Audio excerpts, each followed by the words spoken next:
नमस्ते दोस्तों, मैं श्री अनघा लक्ष्मी दत्त इस चैनल पे आप सबका सहृदय स्वागत करती हूँ। हालांकि देवी के बारे में पूरे साल भर कुछ ना कुछ किया ही जाता है, शक्ति की उपासना की ही जाती है, लेकिन साल में से 2 बार जो नवरात्र आती है वो देवी माँ का और कुल देवी का करने का बहुत ही अच्छा अवसर होता है। इसी वजह से आज का ये हमारा वीडियो ये जानने के लिए कि कुल देवी होती कौन है। तो इस वीडियो में हम ये देखेंगे कि कुल देवी कौन होती है।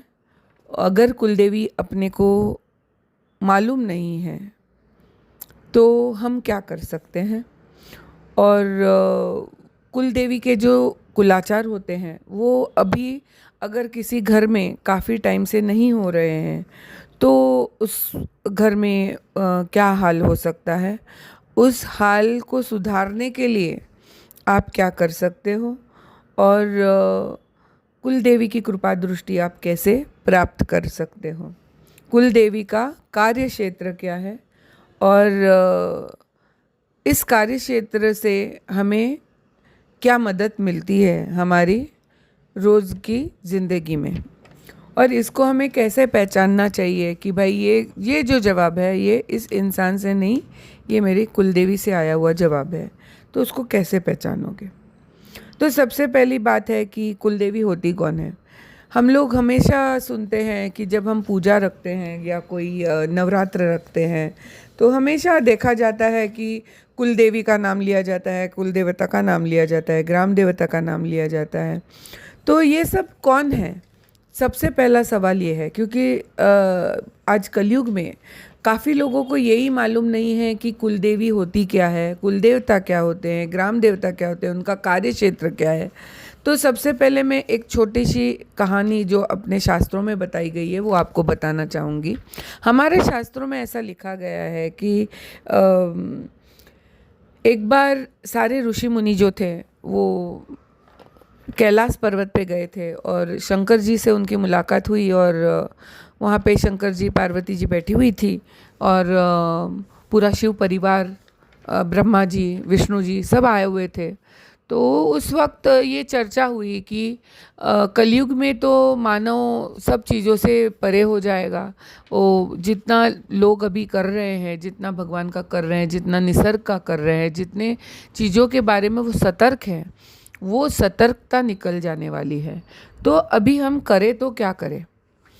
तो उस समय अगर इंसान को या अपने भक्तों को जो भगवान का कर रहे हैं, जो निसर्ग का कर रहे हैं, जो मान रख रहे हैं, निसर्ग का, शक्ति का मान रख रहे हैं, तो उनको कैसे बचाया जाए? तो ये सवाल ऋषियों से पूछे जाने पर शंकर जी ने उनको बताया कि देखो, हर कुल की, हर परिवार की एक माता देवता होती है और एक पिता देवता होते हैं। उन्हें ही आप कुलदेव या कुलदेवी कहते हैं। अब इनके अलावा भी कुछ भगवान होते हैं जिनके ऊपर आपके जो रोज़मर्रा की ज़िंदगी है उसके कई निर्णय, कई आपके ज़िंदगी में क्या आने वाला है, नहीं आने वाला है, ये सब निर्भर करता है। तो शंकर जी ने उनको बताया कि देखो भाई, 5 देवता हैं, अगर उन 5 देवता का मनुष्य कलयुग में अगर करता रहा तो उसको अपने प्रारब्ध से जो उसने जो पिछले जन्म में जो भी कर्म किए हो उसके द्वारा जो वो 25% लेके आया है, तो वो 25% का जो प्रारब्ध है वही उसको निभाना है। बस उसमें भी अगर वो भगवान का बहुत ज़्यादा करता है, निसर्ग का बहुत ज़्यादा मान रखता है, तो उसको उसमें भी राहत मिल सकती है। लेकिन ये 5 देवता कौन है? तो सबसे पहले कुल देवी, दूसरा कुल देवता, तीसरा ग्राम देवता, चौथा आरोग्य देवता, या अभी जो लोग देश के बाहर रहते हैं, भारत देश के बाहर रहते हैं, उनको तो ये नाम मालूम नहीं कितने लोगों को पता होगा या उनको इस नाम से कोई पहचान भी होगी कि नहीं, लेकिन धन्वंतरी भगवान ये आरोग्य देवता का नाम है। तो आप धन्वंतरी देवता भी बोल सकते हैं या आरोग्य देवता भी बोल सकते हैं। और 5वां जो है वो वास्तु देवता। तो ये 5 जो हैं, इनके जो कार्य क्षेत्र हैं वो क्या है, तो वो हम हर वीडियो में अभी एक देवता को या 2 देवता को जैसे भी हमारे जम सके उस प्रकार से हम आपको एक्सप्लेन करेंगे। तो आज हम बात करते हैं कुल देवी और कुल देवता के बारे में, क्योंकि ये दोनों माँ बाप हैं। तो माँ बाप जो होते हैं वो किसी भी घर के माँ बाप होते हैं, तो वो एक साथ काम करते हैं। अगर माँ को कोई चीज़ पसंद आई हो तो पिताजी को पसंद आए ना आए वो उसमें उसका साथ दे देते हैं। अगर पिताजी को कोई चीज़ पसंद आई हो ना हो फिर भी माँ उसको उनको उसमें साथ दे देती है। तो अगर ये हमारे बारे में है तो ये देवताओं के बारे में भी है, और इसलिए हम कुलदेवी और कुलदेवता ये दोनों के बारे में एक साथ जानेंगे। तो कुलदेवी और कुलदेवता क्या है? आपकी जो कुल है उसके वो सबके माता पिता, उस कुल में जन्मे हुए हर व्यक्ति, हर इंसान के वो माता पिता हैं। अब माता पिता बोले तो उनका कार्य क्या हुआ कि आपको किसी भी बुरे चीज़ से आपको सतर्क करना, अच्छी चीज़ आने वाली है उससे सतर्क करना, कुछ अच्छा होने वाला है उसका इंट्यूशन देना। आप बोलते हो ना कई बार कि मुझे इसका इंट्यूशन था, मुझे ये पहले से लग रहा था कि ये होने वाला है, मुझे पहले से लग रहा था कि ये नहीं होगा। तो ये सब बातें जो होती है ये आपको कहाँ से पता चलती है? अब भगवान आपसे बात करेंगे तो ऐसे अष्टभुजा सामने आके तो खड़ी होने वाली नहीं है, उतना पुण्य तो अपने पास है नहीं, है ना। और आज जिस युग में हमने जन्म लिया है वो कलयुग में उनको भी इधर अवतरित होना उतना आसान नहीं है। तो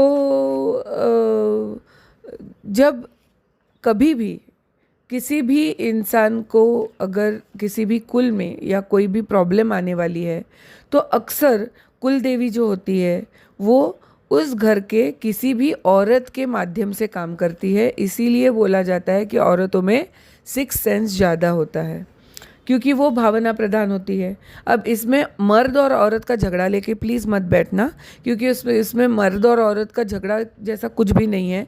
मर्द अपनी जगह सही, औरत अपनी जगह सही, और दोनों शिव शक्ति एक साथ आए बिगर कोई भी सृजन का कार्य नहीं हो सकता है। तो दोनों को हाथ में हाथ डाल के चलना है। तो इसके लिए इसमें कोई बड़ा छोटा नहीं है, लेकिन जिस प्रकार का कार्य जो कर सकता है, जिसकी शरीर की रचना उस प्रकार से की गई है, उस प्रकार का कार्य उससे करवाया जाता है। बस इतना ही है इसमें। तो जब भगवान ने पुरुष को बनाया था तो जैसे आप कोई पहली चीज़ बनाओ, ये कोई खाने की चीज़ ले लो या कोई मॉडल बनाओ, तो आपके पहले मॉडल में जो खामियां रहती हैं वो आप दूसरे मॉडल में बनाते वक्त उसको आप सुधार लेती हैं। इसी प्रकार से जब भगवान ने पहला इंसान बनाया तो वो पुरुष बनवाया था। जब उसने पुरुष बनाया तो उसको बाद में ये चीज़ ध्यान में आ गई भगवान को कि भाई बनाने में थोड़ा सा क्या हो गया है कि भावना प्रधान इसको बनाया नहीं है, तो इसमें भावना है नहीं। तो इसकी भावना को जागरूक करने के लिए कुछ और बनाना पड़ेगा। तो भगवान ने उस वक्त विचार किया कि हमको, तुम उसको भगवान बोल सकते हो, निसर्ग बोल सकते हो, एनर्जी बोल सकते हो, लेकिन उस वक्त उस चीज़ ने, उस एनर्जी ने, उस तत्व ने ऐसा सोचा कि भाई अभी अगर मनुष्य जन्म का इंटेंशन क्या है कि 84 लाख जन्म पार करने के बाद आपको 7 जन्म जो चांसेस मिलते हैं वो ह्यूमन बर्थ के मिलते हैं, मनुष्य के जन्म मिलते हैं। अब इस ह्यूमन बर्थ में अगर आप अपना मोक्ष प्राप्त ना कर सको तो आपको वापस से 84 लक्ष योनि पार करके वापस मनुष्य जन्म 7 टाइम आपको चांस मिलता है। इसी वजह से ये सब कहावतें निकली हैं, 7 जन्मों का वैरी 7 जन्मों का साथी। ये जो 7 लगा है वो इसके वजह से लगा है।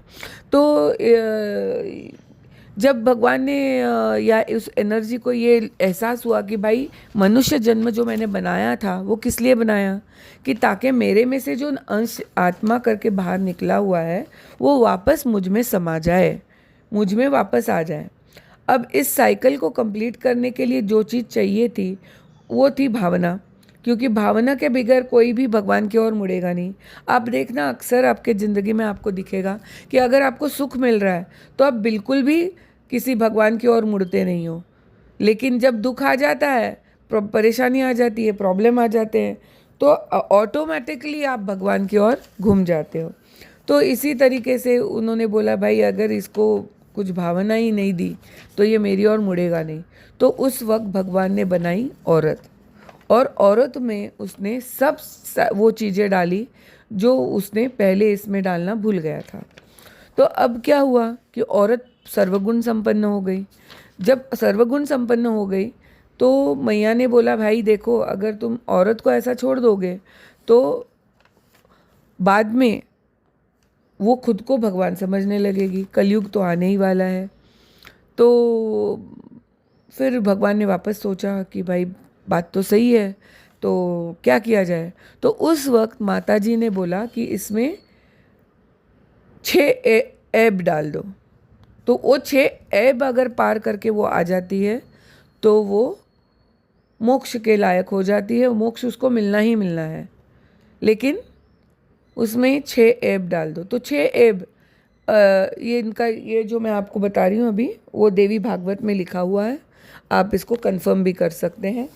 तो जब ये हुआ तो उन्होंने बोला कि भाई देखो पहले तो जो मनुष्य की रचना हुई है उससे थोड़ा कमज़ोर औरत को बना दो, तो वो किसी ना किसी बात के लिए मर्द पे डिपेंडेंट रहेगी। तो सबसे पहले उसका फिज़िकल पावर कम कर दिया। तो आप अगर मर्द और औरत को देखोगे तो आपको समझ आएगा कि मर्द में फ़िज़िकल स्ट्रेंथ ज़्यादा है लेकिन मेंटल स्ट्रेंथ औरत में ज़्यादा है।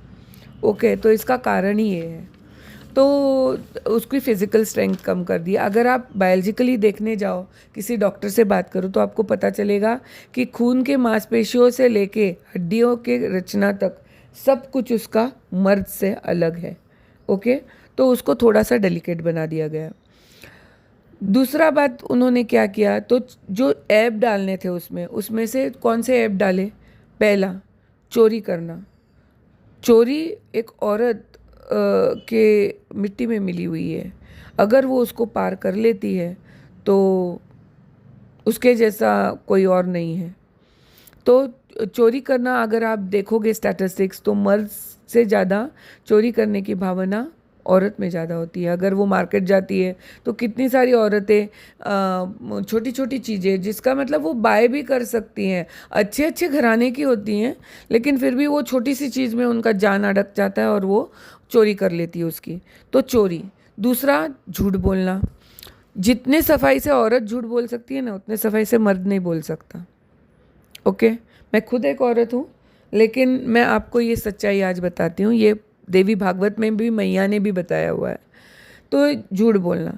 तीसरा उसमें ऐप डाला कि वो द्वेषी बनेगी, तो उसको द्वेष पैदा हो जाता है।